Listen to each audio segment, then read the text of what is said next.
find relationships really hard. You know, it doesn't matter what the relationship is, whether it be with my wife, my dog, you folks at the center, my cat, my son. It doesn't seem to matter. It just seems like they're hard, right?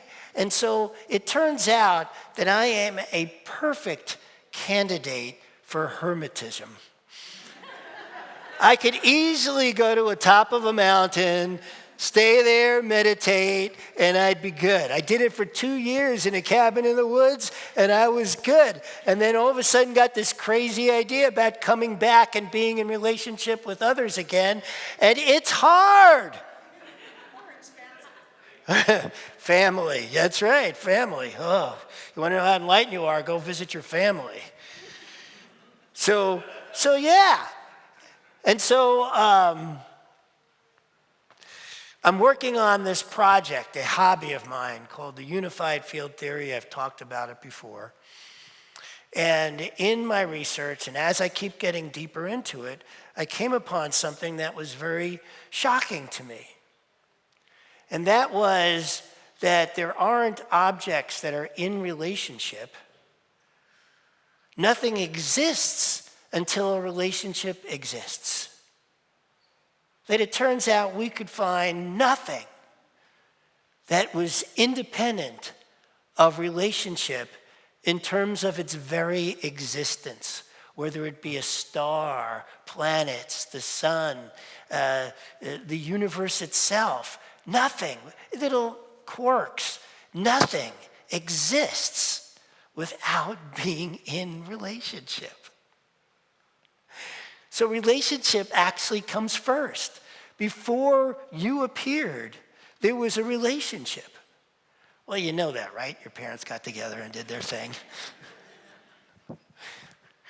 But that's the whole shebang of it. That's the entire universe.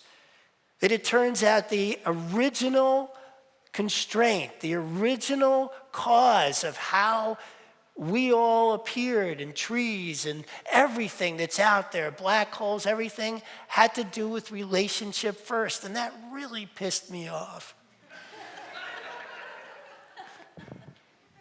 To know that the only reason I exist is because of relationships.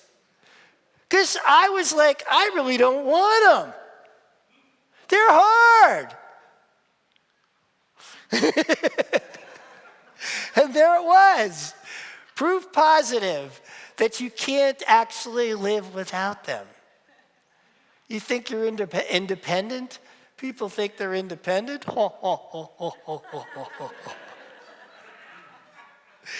Independence is a joke. And yet we strive. There are those who strive for it. I'm independent. I can do this myself. Well, no. If gravity didn't exist the way it does, if the air wasn't what it was, you couldn't do nothing. You'd be dead. You couldn't exist. I found this out. This is really, some of you may already know this, that we are the Goldilocks position from the sun, the earth. The earth is at that spot that if it was even the slightest bit closer or further away, life couldn't exist. But it turns out that's not the only relationship that makes the earth possible. Here's one I had no idea about, which is Jupiter. Jupiter is close enough to the earth and is so large that it attracts like 80% of what would have bombarded the earth. It saves us from getting beat up by what's running around in space. They go there instead. Here's another relationship, the moon. Turns out that it's the moon that creates seasons. That if the moon wasn't the size it was, it puts the earth on an axis, and that axis is what helps create the seasons. That without it, we'd either be stone cold all the time, or so hot the waters would just be bubbling up, even with the Goldilocks distance. All these things go into play. And then, of course, and here's another one that I was unaware of. I always thought trees created the oxygen that we breathe. And it's true that they do, the plants, the trees. But it turns out that that's only like 10 to 20% of the oxygen. Most of it comes from the ocean. Did you know that? I didn't. Our relationship to the ocean is way more important than a lot of people who live inland realize in terms of their ability to breathe. That's something. So we not only have all these relationships going on, we have these relationships going on that maybe you're not even aware of. Maybe you don't even know how they're impacting your life. And then you look at other relationships and you think that relationship is impacting my life a lot, and maybe it's not as much as you think. Because you're maybe so unaware of the relationships that are. I don't know if you guys, I've mentioned before that I've been sick and in the hospital throughout my life. I mean, a lot. Right? I've been in and out for the first 40 years of my life, I hardly went 5 or 6 years without winding up back in the hospital. And so my relationship to my body is a little different than most people's in terms of wanting to get to know all the little things that go on in it so that I could be clear as to what was impacting my health. And I got so good at looking at some of those relationships that I had an experience that the doctors said was impossible. Because we don't even know how important some of these relationships can be to how they can shift what is actually possible in life.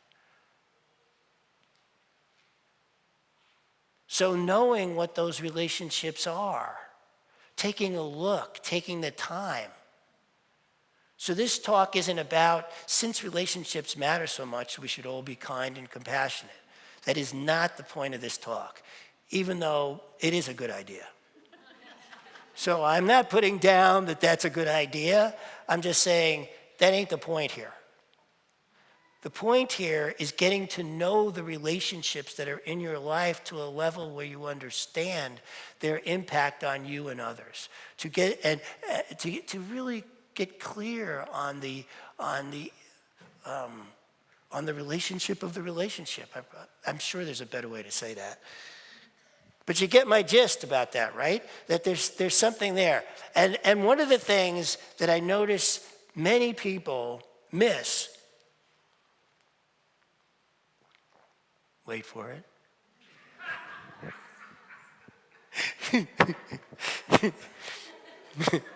Gotta have a little fun up here, you know. Is the degrees of a relationship, not just the on and off switch of them. One of my favorite examples is that I have worked with people who were sick of their jobs and were so mad about their jobs, and they said, this isn't work for me, I'm going to quit. And I would say to them, hold on, since you're willing to quit anyway, why don't you simply ask for what you want and see if they'll give it to you? And the answer I get almost every time is, no way, this is the culture of the place. People work 60, 80 hours here. They're not going to agree to me being the one that works 40, or they're not going to agree to this. I mean, my boss is mean. He would never agree to this. And then I go, then you have no, since you're willing to quit anyway, why don't you go ask? And what I found is in 90% of the cases of the people I have worked with, when they asked, they got what they wanted. And were, of course, shocked. Oh my God. They shifted the relationship with me in a way that I never even knew was possible. And that goes on a lot. We make these assumptions about relationships. What they are, what can shift, what may not shift. People do it in relationship with significant others all the time. They can't bring themselves to ask for what it is they want, so they leave. Maybe some of you have done that. Or am I the only one? Yeah. So that's what's going on here, is how deeply can we look into, when I was dealing with my health stuff, one of the things that everybody knows is cut out sugar, right? You want to get healthier, cut out sugar and alcohol, right? That's pretty well an across-the-board thing. If you want to get healthier, cut out sugar and alcohol. And my answer was, well, then why am I alive?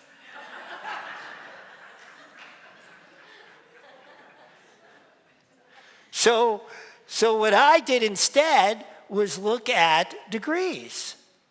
I could eat less sugar. I could drink less alcohol. I could do that. And I noticed that simple shift of degree did impact my health. And so I didn't have to go to some extreme. Now, I'm not saying sometimes that isn't necessary. I mean, people in AA know that, you get to a certain point and it's best if you just stop. But here's the thing about that, and this is another interesting thing about relationships. Nothing's harder than to drop a relationship if you don't have another one to take its place. Right? And I'm not saying it's impossible. But what makes AA so successful is that it is the relationship that becomes in place of the alcohol. And that's what works when we find a relationship. So when I started eating less sugar, processed sugar, I started eating a little bit more fruit. In fact, I'm now to where I hardly eat any processed sugar. I say hardly. You've all seen me go for a cookie or cake back there. Usually tiny squares. But I am big on fruit. That's my new relationship. And so when you're looking at shifting a relationship, look at what you can put into that void, because voids love to get filled, right? That is a relationship too. And what you fill it with is important. Can make all the difference in how you move forward. And so that's what makes AA so successful, is that it is the relationship that goes in place of the alcohol. So if there's something you want to shift in your life in terms of relationship, take a look at what it is. And so let me say this about that as well, which is I was a serial monogamist. What I did, 4 wives and myriad of girlfriends, is simply jump from one relationship to the next, to the next, to the next. That is not what I'm talking about here.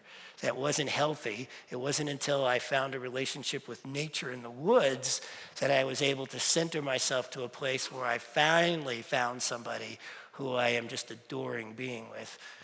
As hard as relationships, as relationships go.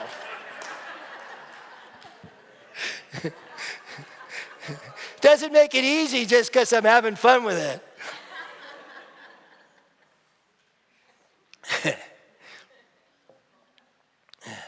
But that's the key, right?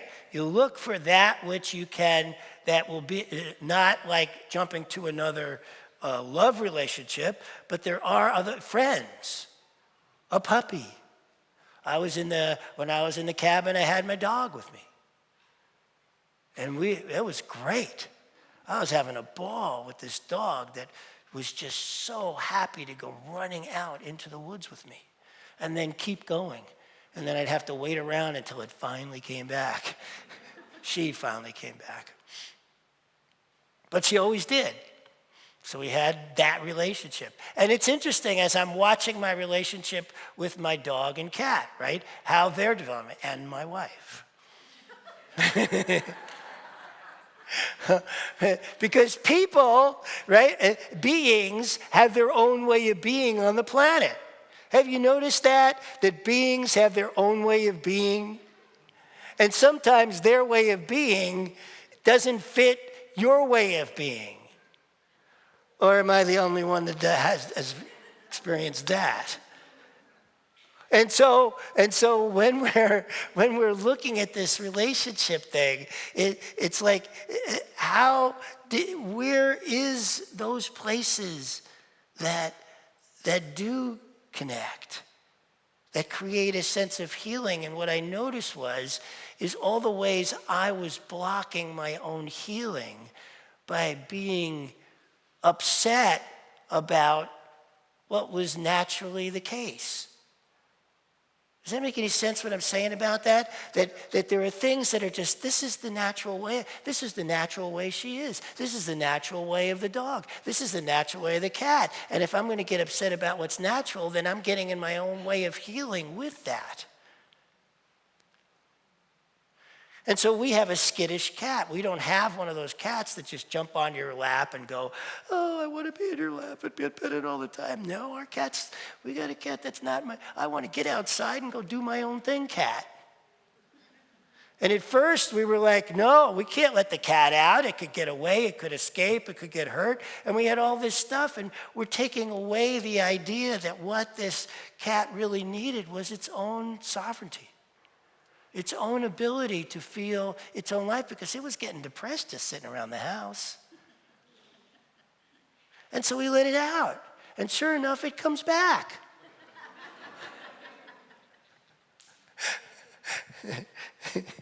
Every time. So far. And if it didn't, that would be a shift in relationship too. I think one of the things that hurts relationship the most is when we try to control it. When we say, this is how the relationship has to be. And the reason it has to be this way is I don't want to experience loss. And I am here to tell you today that you are going to experience loss. No matter how much you try to control that not happening, if you engage in relationship, you will experience loss. Or the other person will if it's you that goes. That is part of the journey.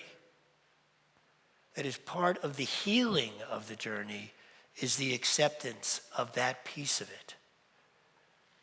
And it may be the hardest piece of it. I think so many times people break up in relationship because they feel loss coming and don't want to experience it. They go, this isn't working out, so I'm going to break up first.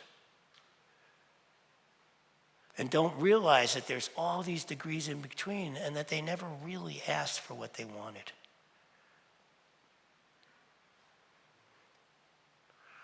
That the possibilities are endless.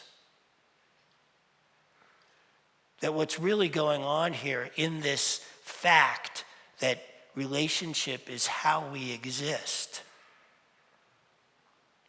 that there is all the facets of it that I talk about in the invocation, and that none of them are avoidable. You get to have awe in relationship. I certainly experience a lot of that with you, my darling. You get to experience wonder and beauty, love, affection, closeness, connection. But you don't get to have those things only. The pain of separation, the pain of being talked to in a way that hurt your feelings, the pain of being treated in a way that's not okay. All that, the hugeness of it, the richness of it in relationship that you need to exist, right? That's the part that pisses me off so much. But it is there for each of us. And so we have this center, and we come together to form these relationships. And people come in with their ideas about what this should be. And nothing kills the essence and beauty and healing of a relationship better, quicker than a should. And so we get those shoulds in there because we want to feel safe. We want to feel okay. We want to feel like life is working for us. And I'm here to tell you that that is in relationship. That life is working for you. Each and every one of you. As we are willing to breathe into the degrees of relationship and to see what is the next step for us in that. So my cat climbs on my lap and then goes away. My dog barks at everything that walks by the house. My wife is upstairs being close, and then she's very, very busy. She does incredible work here for all of you.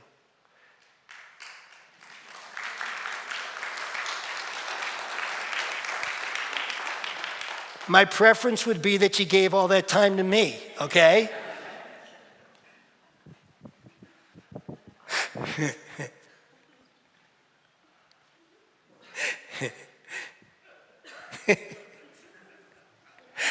The truth to that is just hard.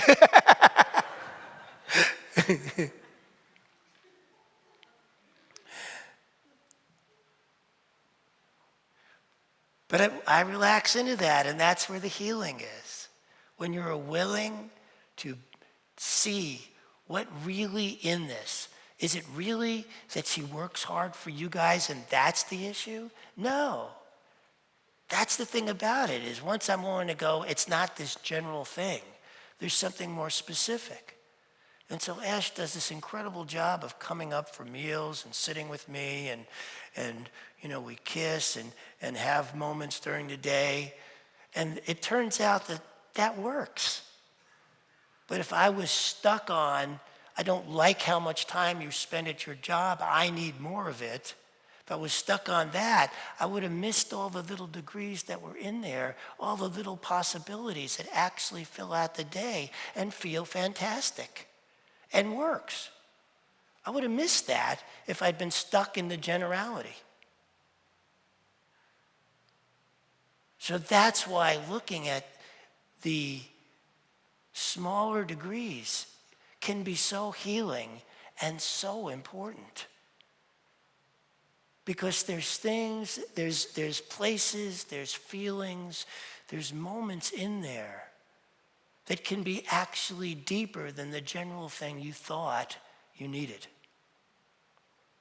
I keep discovering this myself. This is new for me, to keep diving into these degrees and these moments around my eating, around my exercise, around my ways of being in relationship. I have a relationship with my body that includes going to the gym now, which is fascinating because, as James pointed out to me last week, I used to say I'm not a gym guy.